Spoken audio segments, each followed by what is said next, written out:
మీ పేరు అన్ని చెప్పండి మేడంకి. నా పేరు కనకదుర్గా భవాని.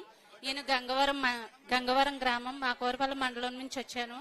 ఈ ఇక్కడికి వచ్చిన ప్రతి ఒక్కరికి పాదాభివందనాలు చేస్తూ, మేము చాలా వరకు చదువుకుంటున్నాం. ఎంత చదువుకున్నా సరే చివరికి ఇంటికే పరిమితం అయిపోతున్నాం. కాబట్టి మాలాంటి మహిళలకి ఏదైనా ఉద్యోగం కల్పిస్తారని అందరినీ కోరుకుంటున్నాను. నేను పీజీ చేశానండి, ఎంఏ తెలుగు చేశాను, బిఎడ్ చేశానండి. డిఎస్సి మాకు ఎటువంటిది రాలేదండి. జాబ్స్ ఏమి నోటిఫికేషన్ కానీ ఏమీ రాలేదండి.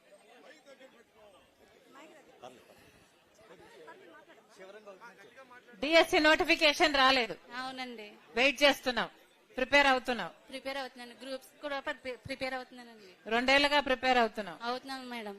కానీ జాబ్స్ రావట్లేదు. ఇందులోనూ కూడా జాబ్స్ అనేది రావట్లేదు. మెయిన్ మహిళలకి ఏదైనా ఇంటి దగ్గరే ఉండిపోయి చాలా మంది ఉండిపోతున్నారు. కాబట్టి ఎటువంటి అవకాశాలన్నా సరే నీలాగా చాలా మంది ఉన్నారు. కాబట్టి వాళ్ళకి ఏమైనా ఉద్యోగ అవకాశాలు కల్పిస్తారని కోరుకుంటున్నామండి. సరే, థ్యాంక్ యూ మేడం. డిఎస్సి నోటిఫికేషన్లు రావట్లేదు. ఓకే, మాట్లాడతారా అమ్మా? ఎండమూరు రమణ అండి. మా అమ్మగారిది ములగపొడి, అత్తవారిది వెన్నలపాలెం. నేను విజయవాడ పనికి వెళ్ళిపోయాను. నేను విజయవాడ నుంచి వచ్చాను.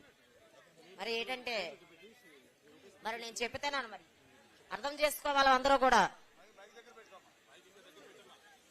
అలాగే మరి విజయవాడ దొరకతరలి మరి నా మెనవాళ్ళది. మరి నేను కదిలి వచ్చాను విజయవాడ నుంచి. తెలుసా నేనెవరో తెలుసా? నీ అన్న నువ్వు వచ్చారే, దర్శనానికి వచ్చారా, పొట్టి చీర పట్టుకొని వచ్చారు కదా విజయవాడ కొండెక్కి. 101 మెట్టు ఎక్కి రాలేదా? మర్చిపోయావా? అది ఒకసారి నాకు మాట్లాడి అవకాశం ఇయ్యి. వెన్నలపాలెం పాఠమేనా ఒకటి జరిగింది, నేను చెప్తాను. మరి రచ్చబండలో రమ్మన్నారు కదా, అన్ని కష్ట సుఖాలు చెప్పుకోవాలి కదా. చెప్పుకుంటేనే కదా అర్థం అవుతుంది. నేను చెప్తాను, నువ్వు ఆలకించు. అదనమాట.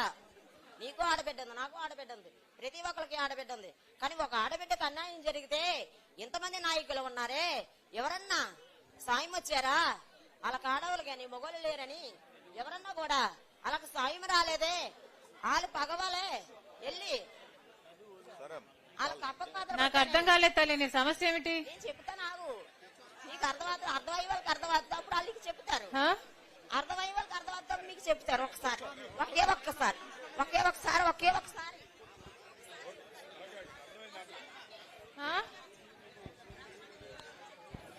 సమస్య ఏంటమ్మా? సమస్య చెప్పాలి కదా అమ్మా. నీ శోధించడానికి అందరికి టైం లేదు కదా.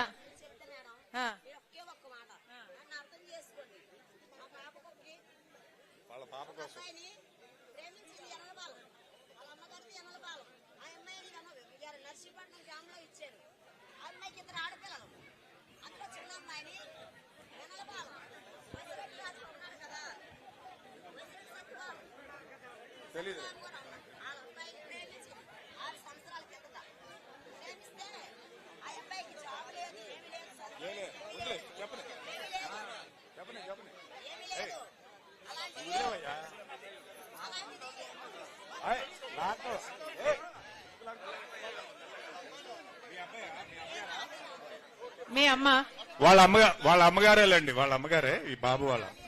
మీ అక్కల మ్యారేజ్ గురించి ఏదో చెప్తుందమ్మా, అంతేనా? ఓకేలే, అర్థమైందమ్మా, అమ్మకి అర్థమైంది.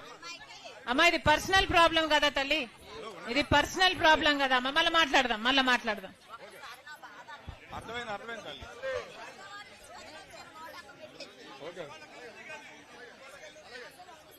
వినండి. ఓకే అమ్మా, అర్థమైంది. ఒకసారి అమ్మా నీ బిడ్డ పెళ్లి విషయం మాట్లాడుతున్నావు, ఇది కొంచెం పర్సనల్ కదా తల్లి. ఎవరైనా లోకల్ గా ఎవరైనా మాట్లాడి ఏమైనా పరిష్కరించగలరేమో చూడండి. లోకల్ వాళ్ళు మాట్లాడతారు మన వాళ్ళు. నువ్వు లోకలా తల్లి నువ్వు? ఈమెను తీసుకెళ్లి మాట్లాడు. ఈమె బిడ్డకి ఏదో మ్యారేజ్ ప్రాబ్లం అంట, ఆయన మాట్లాడుతుందిలేమో. నెక్స్ట్ ఎవరమ్మా?